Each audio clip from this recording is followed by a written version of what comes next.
Yeah, it is Liverpool Football Club, and we just got another late win. And the wins keep coming. We keep getting the 3 points. We keep moving forward. So there is so much to discuss about this game. Of course, we know it's a cup game, and we expected a lot of changes to the starting lineup. A lot of people even expected complete change, like complete resting of players. So and a slot did what he did. He did a bunch of those changes, and when the starting lineup came up, I just looked at it and said, "Yo, we're on track." Because the squad that we have there, despite the fact that we don't have the McAllisters, the Gravenberch, the Salahs, the Van Dijk, the Allisons, you still look at this squad and you know that they are going to do something in this game. They should be winning this game if they play well. And when they started the game, obviously the first 20 minutes, 25 minutes did not look like Liverpool at their best. But it is also not a surprise because these guys, most of them, this is their first time playing together. Yes, the squad you saw there in the midweek against Southampton, that's likely the first time a lot of them are playing the ball together. And you have the likes of Leone, who is just having his very first time kick of the ball as a Liverpool player after 6 games already in the season. Then you have someone like Endo, who have just played a couple of minutes here and there. You have someone like Isak, who did not even have any preseason at all. But here we are, a big win in that one. Another late win, which is also quite interesting. So we'll be discussing a lot of things in this particular game. And the best place to start is the first goal that was scored in the game. A goal scored by Alexandra Isak. We know we've been waiting for it. We've all been waiting for it from the moment he officially became a Liverpool player. We knew it's going to be something that we'll have to be patient about.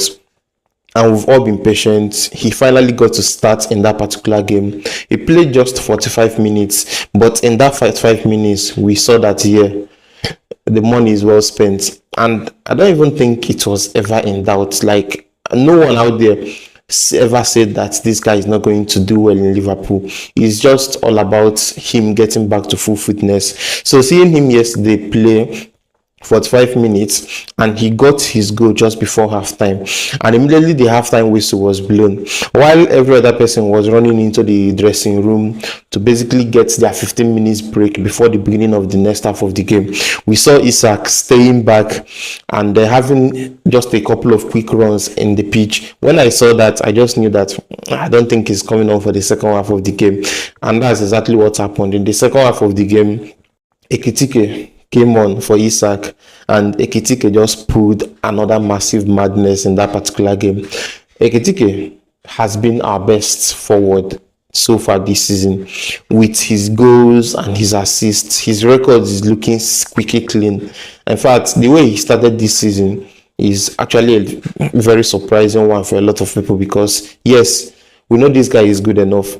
He's very good actually, and we expected him to do well for Liverpool. But I don't think anyone expected that he's going to have that type of start to the season. But we saw it and we liked it. But in that particular game yesterday, when he came on, the first few things he did led to a booking. And when he finally got his goal in the maybe 86th minute or so, he pulled off his shirt to celebrate, and that was just the crazy thing out there. Like, here is the reaction.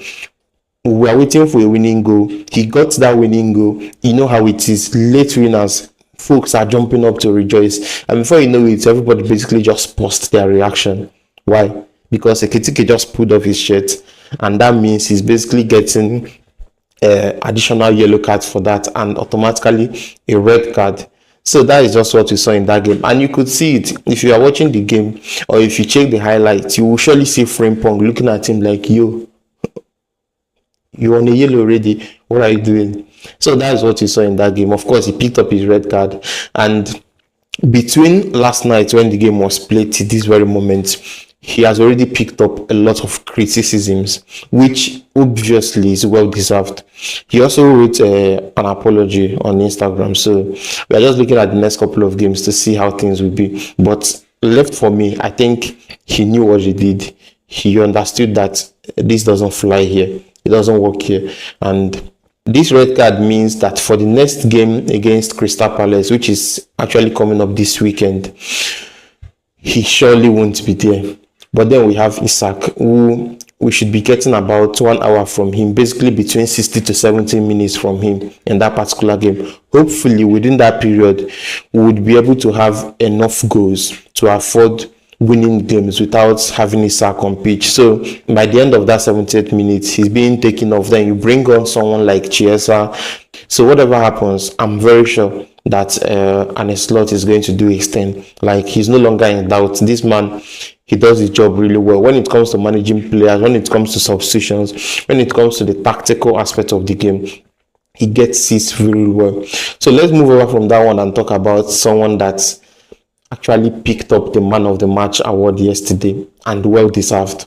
Federico Chiesa. I mean, Chiesa has been really impressive ever since he came to Liverpool last year. Of course, that last year, he did not really have a lot of game times. How many minutes did he even play? He came on as substitute player a couple of times in cup games, and we saw flashes of his brilliance, but his major issue has always been about fitness, and that particular fitness issue flew into this season because for the most part of this season, we've not really trusted him to play a lot of games, but he's working on his fitness. During the international break, he could have gone for Italy, although I heard that he did not get called up because of fitness issues. So he's basically working on staying fit, and we saw him full on for 90 minutes last night against Southampton.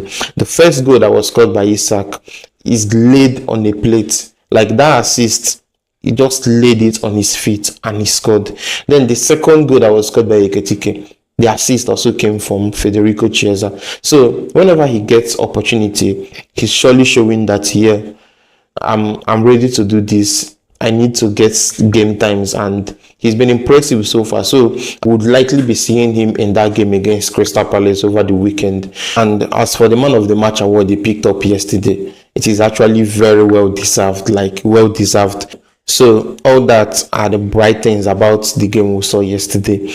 But let's not forget about that wonderful performance by Giovanni Leone. He's the newest boy in the squad.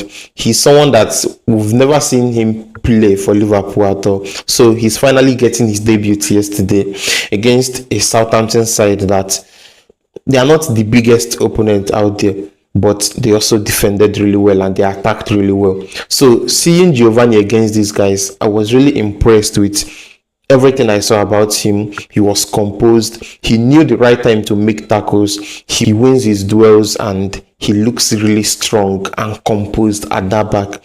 In fact, seeing him play side by side with Gomez, I'm not going to say anything about that. Instead, it's actually a pity that he ended up picking up an injury. I think maybe around the 70-something minutes, he picked up a very stinky and nasty looking injury. I mean, watching it on screen, watching the replays, it looks really nasty, but we are yet to hear confirmation about the real thing that happened and maybe how long he's going to be out. I'm just hoping it won't be long, because if Konate is not playing, I would really like him to get opportunities to play alongside Van Dijk in that centre-back position. So that's it. For games like this, the most important thing is always the win, but the performance too also counts. And when it comes to people that performed really poorly, Endo and Gomez, I don't know what is going on. I know they are not the best players out there, but on their day, they are so much better than what we saw from them yesterday. And I'm really hoping they would correct it in subsequent games, because we really need everybody to be at their best if we are planning to challenge for a lot more silverwares this season. So that's it on that particular one. First game in the cup game, we got a win on that. Now all attention is fully focused on our weekend game against Crystal Palace. And just for the record, Crystal Palace have also not lost any game this season. So that will be interesting to see how it will unfold. See you on that one.